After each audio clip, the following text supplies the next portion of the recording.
of the coast of Tanzania lies the ghost of a city that once ruled the seas. This one building got several cultures. So we see the Portuguese culture, we see the Oman cultures. It was a military installation constructed to protect the island.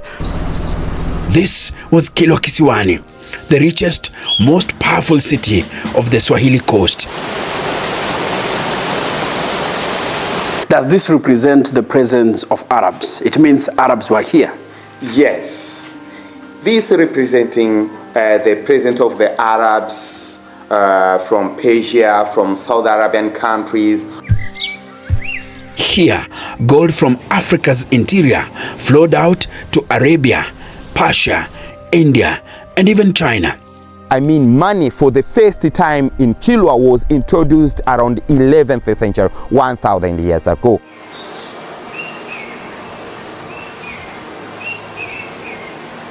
Today, only ruins remain, but they whisper stories of palaces, mosques, and empires that vanished.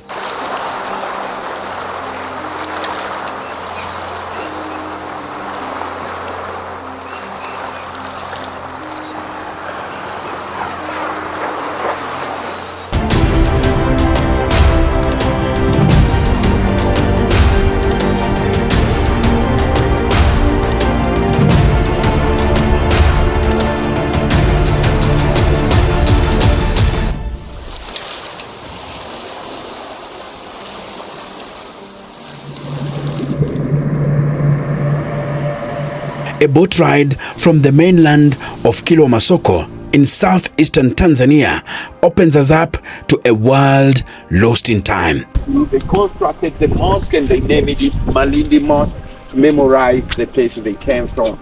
So this is why still up to nowadays known as Malindi Mosque, though later on was renovated. A dream destination for anyone looking to connect with the past.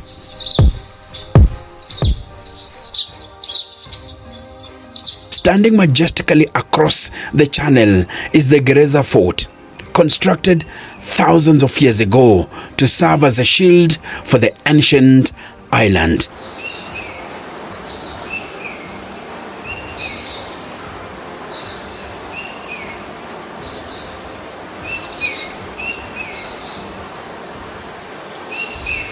Athman Abdallah is a native of Kilwa and works as a tour guide at the UNESCO World Heritage Site.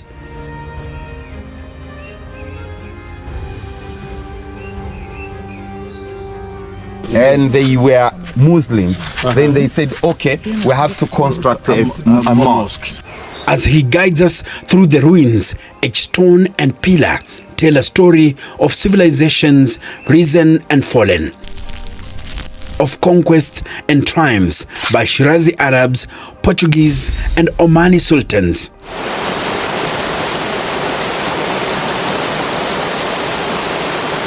Kilwa's rise began as early as the 9th century. By the 11th century, it had become a hub where African, Arab, and Persian cultures intertwined. It was very important for the Saudi Arabian countries to come and trade with Kilwa. Traders from India were coming with some pepper, spices, cotton clothes, beads for making necklace. They're coming to exchange with gold, slaves, and ivory. Even nowadays, if you go to India, in Goa, there you can find a lot of black people like me, but they speak Indians because they were slaved there for a long time, generation and generation. Traders from Persia, I mean Iraq and Iran, they were coming with the daggers, some perfume, you know. They're coming to trade with Kilwa.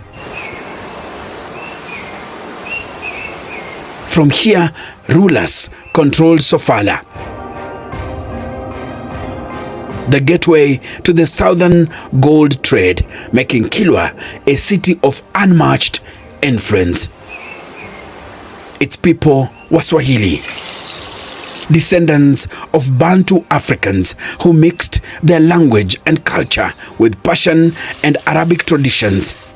The indigenous, as Swahili people, were very kind. They were welcoming anyone.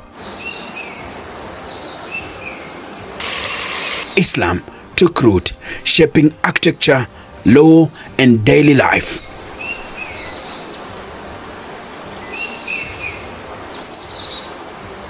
My guide, Athman, first led me to the Great Mosque of Kilwa.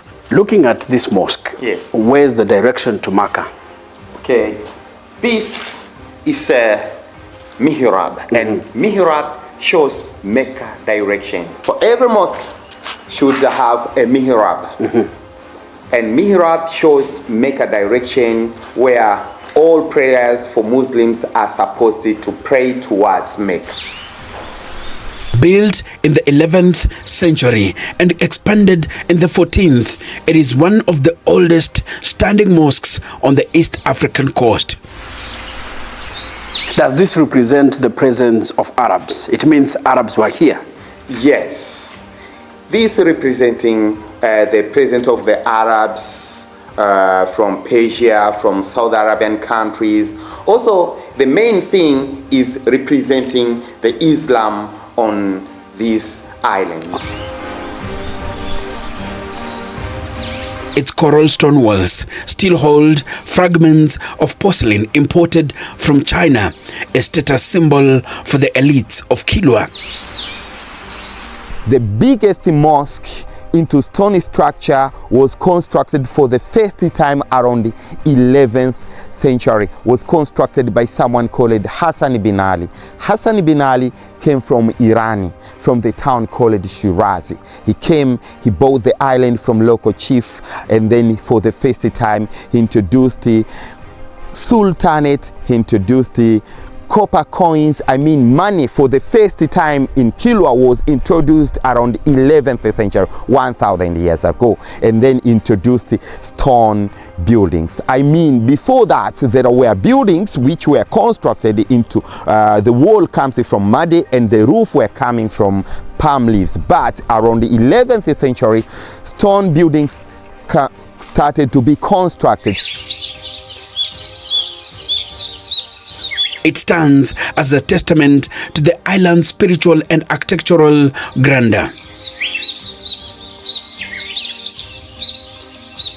Its graceful arches and towering columns speak of a time when faith and artistry intertwined to create something truly magnificent.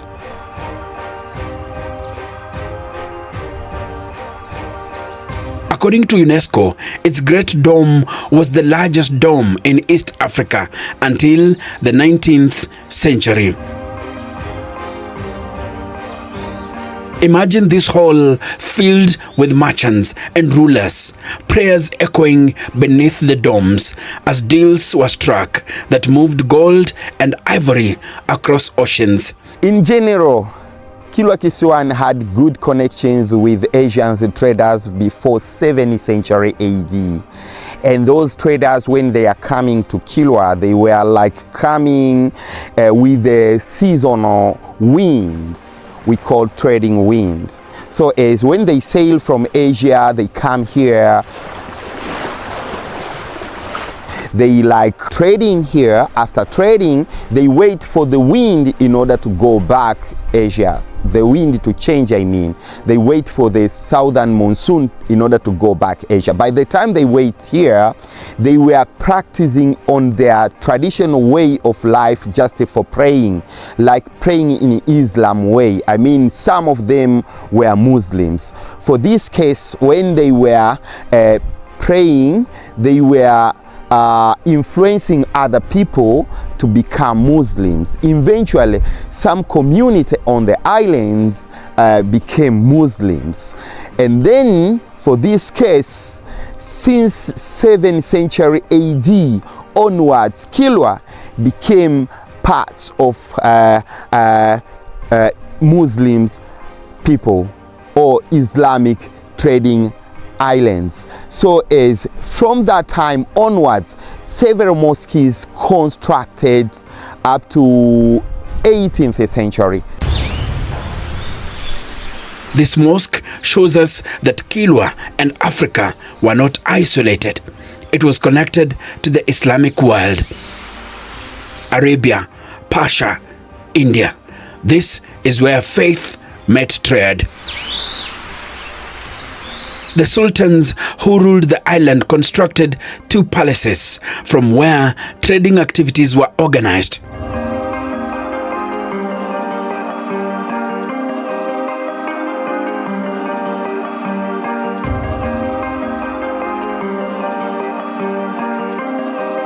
Built in the early 14th century by Sultan Ali Hassan bin Suleimani, the Husuni Palace once had over 100 rooms, courtyards, storerooms, even a bathing pool.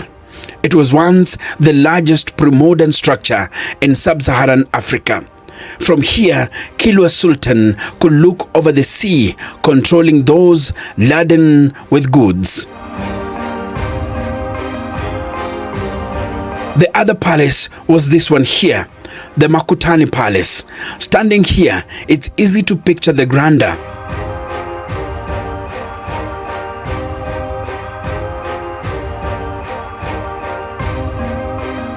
This palace was built much later than Husuni Kubwa in the 17th or 18th century by Omani Arabs who had taken control of Kilwa. The fortified Makutani Palace was the center of the town's revival, containing the royal residence within a larger walled enclosure.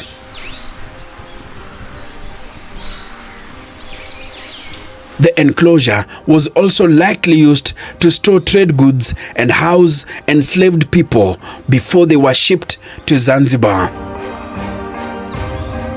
The palace was surrounded by defensive walls, a new feature for the Swahili Coast, and included residential areas, courtyards, and terraces. The 2 palaces from their different eras of construction represent the changing fortunes and ruling powers of Kilwa's history, from its height as an independent sultanate to a renewed center of trade under Omani influence.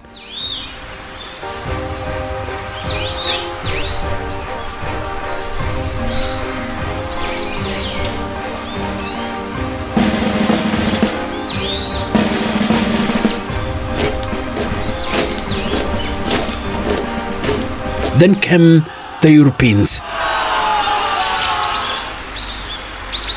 In 1505, the Portuguese captured Kilwa and built this fort, Gereza.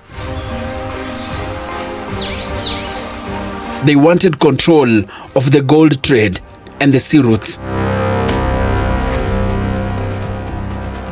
This structure was not just a regular fortress. It was a military installation constructed to protect the island from outside invasion. The Portuguese constructed such fortresses in many places around the world, from Maputo in Mozambique, Mombasa in Kenya, to Goa in India, Oman in the Middle East, and Macau in China. First, they choose good location for the view from the entrance, because the main entrance of Kilwa is this part here. So they place their fort there in order to see any trader who comes in or enemies who will come in can be viewed from the point. So they placed several towers. On the left they had a square tower, and then also on the on the right they had the square tower, and on the left the square tower. For on the towers there were security guards who could keep security viewing for anyone who comes in. The walls of the fort were made so strong to resist blasts.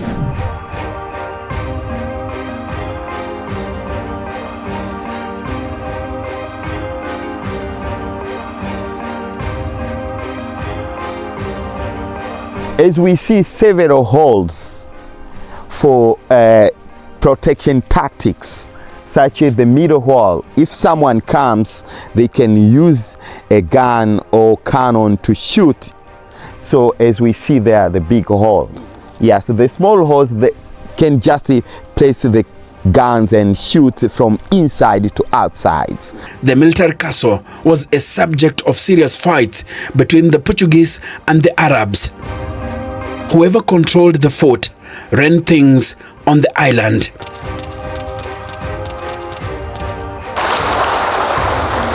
But Kilwa Kisiwani's legacy extends beyond its mosques and fortresses. The island was once a bustling hub of trade. Its strategic location, coupled with the wealth generated from trade in gold, ivory and slaves, it catapulted the city into prosperity, attracting merchants from the Middle East. Chinese porcelain shards scattered along the shoreline bear witness to the island's cosmopolitan past, a time when Kilwa Kisiwani was a beacon of commerce and culture.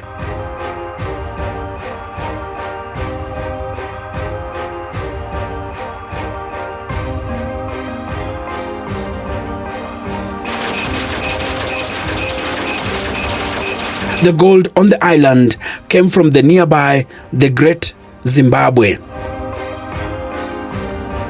But the presence of the Portuguese disrupted Kilwa's independence.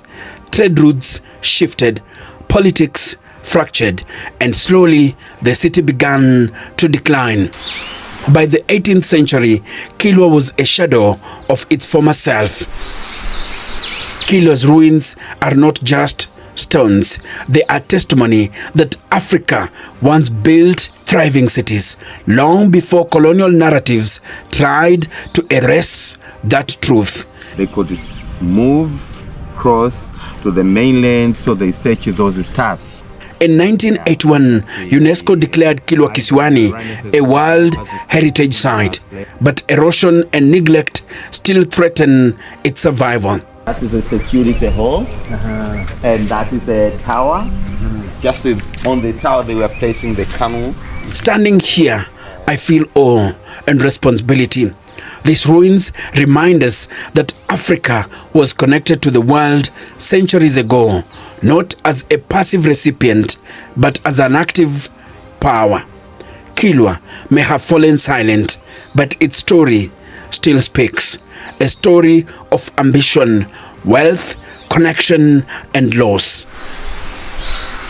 If you ever get the chance, come walk these ruins. I am Enoch Sikolia. I am the Kenyan historian, and this has been another journey into Africa's hidden past.